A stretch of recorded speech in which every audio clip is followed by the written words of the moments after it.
مظلوم بہو کی کہانی۔ ایک چھوٹے سے گاؤں میں عائشہ نام کی ایک نیک دل لڑکی رہتی تھی۔ ماں باپ نے بڑے ارمانوں سے اس کی شادی کی تھی۔ جاتے وقت ماں نے بس اتنا کہا تھا، بیٹی صبر رکھنا، اللہ سب دیکھ رہا ہے۔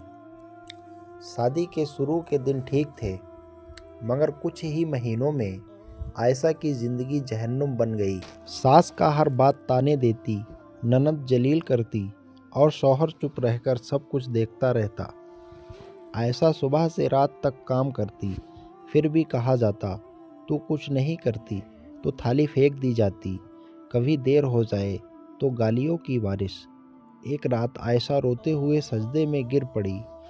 اس کی آنکھوں سے آنسو ٹپک رہے تھے اور ہونٹ کانپ رہے تھے۔ یا اللہ، میں نے کیا گناہ کیا؟ اگر میرا صبر تجھے پسند ہے تو مجھے طاقت دے، اور اگر میرا صبر کسی کی ظلم کو بڑھا رہا ہے تو انصاف دکھا دے۔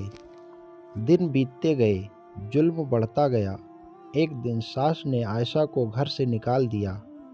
جا اپنے ماں باپ کے گھر جا، ہمیں ایسی بہو نہیں چاہیے۔ عائشہ خالی ہاتھ ٹوٹے دل کے ساتھ ماں کے پاس پہنچی۔ ماں نے اسے سینے سے لگایا اور بس اتنا کہا، بیٹی مظلوم کی آہ سیدھے اللہ تک جاتی ہے۔ کچھ مہینوں بعد وہی گھر جہاں عائشہ کو نکالا گیا تھا، وہاں بیماریوں کے جھگڑے اور بدحالی نے ڈیرا ڈال دیا۔ شوہر کو سمجھ آ گیا کہ اس نے ایک فرشتہ کھو دیا ہے۔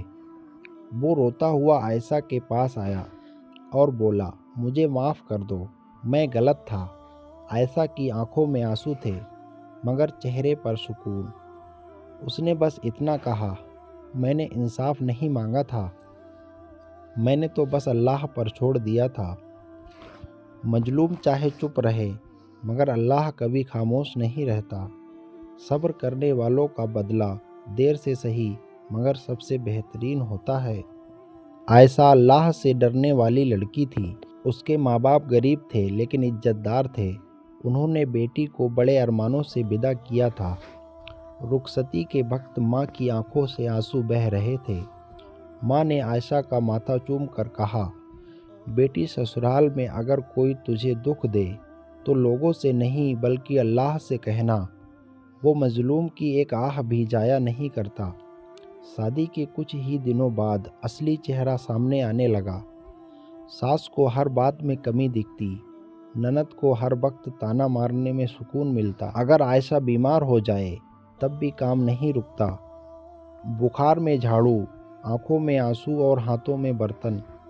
شوہر پاس بیٹھا موبائل چلاتا رہتا اور کہتا، عورت ہی عورت کی دشمن ہوتی ہے، میں کیا کروں؟ ایک دن عائشہ نے ہمت کر کے کہا، میں بھی انسان ہوں۔ بس پھر کیا تھا؟ ساس نے چلا کر کہا، انسان ہوتی تو مائکے سے دہیج لاتی۔ وہ رات عائشہ کے لیے بہت بھاری تھی۔ کمرے میں اکیلی بیٹھی تھی۔ کاغذ پر ماں کے ہاتھ کا لکھا ایک پرانا خط ملا۔ اس میں لکھا تھا، بیٹی رونا آئے تو وضو کر کے سجدے میں رونا، اللہ کے دربار میں کوئی بیٹی پرائی نہیں ہوتی۔ عائشہ پھوٹ پھوٹ کر رونے لگی۔ رات کے سناٹے میں اس کے سسکیاں کی آواز صرف اللہ سن رہا تھا۔ اس نے ہاتھ اٹھا کر کہا، یا اللہ، میں نے کسی کا حق نہیں مارا، کسی کا دل نہیں دکھایا، پھر میرے حصے میں اتنا درد کیوں؟ اگر یہ امتحان ہے تو مجھے کامیاب کر دے۔ دن گزرتے گئے مگر ظلم کم نہ ہوا۔ ایک دن ساس نے غصے میں عائشہ کو دھکا دے دیا۔ وہ زمین پر گر پڑی۔ اس کے پیٹ میں درد اٹھا اور کچھ دیر بعد سب کچھ ختم ہو گیا۔ ڈاکٹر نے کہا، بچہ نہیں رہا۔ عائشہ خاموش رہی، نہ روئی نہ چلائی، بس آسمان کی طرف دیکھا۔ اس رات اس نے صرف اتنا کہا، یا اللہ، تو نے جو دیا تھا تو نے لے لیا، مجھے تجھ سے کوئی شکوہ نہیں۔ کچھ دنوں بعد ساس نے اسے گھر سے نکال دیا۔ ایک چھوٹا سا بیگ، کچھ کپڑے اور ڈھیر سارے زخم۔ مائکے پہنچی تو ماں نے بیٹی کو دیکھ کر روتے روتے کہا، بیٹی تیرے چہرے سے سب سمجھ آ گیا۔ ماں نے عائشہ کو سینے سے لگایا۔ وہ لپٹ کر ایسے روئی جیسے سالوں کا درد ایک ساتھ بہہ نکلا ہو۔ ادھر سسرال میں حالات بدلنے لگے، گھر میں لڑائیاں، بیماریاں، برکت ختم ہو گئی۔ شوہر کو چین نہیں آتا تھا، ہر رات اسے عائشہ کے آنسو یاد آتے تھے۔ ایک دن وہ ٹوٹ کر ماں کے پاس گیا اور بولا، میں نے بہت بڑا گناہ کیا ہے۔ وہ عائشہ کے پاس آیا، معافی مانگی، آنکھوں میں آنسو تھے۔ عائشہ نے بس اتنا کہا، میں نے تمہیں نہیں چھوڑا تھا، میں نے تو معاملہ اللہ پر چھوڑ دیا تھا۔ اس دن شوہر سمجھ گیا، مظلوم کی بددعا نہیں، اس کی خاموشی خطرناک ہوتی ہے۔ تو دوستو، اگر آپ کو یہ ویڈیو پسند آیا ہو تو اس ویڈیو کو اپنے تمام دوستوں میں شیئر ضرور کریں اور ہمارے اس چینل کو سبسکرائب ضرور کریں۔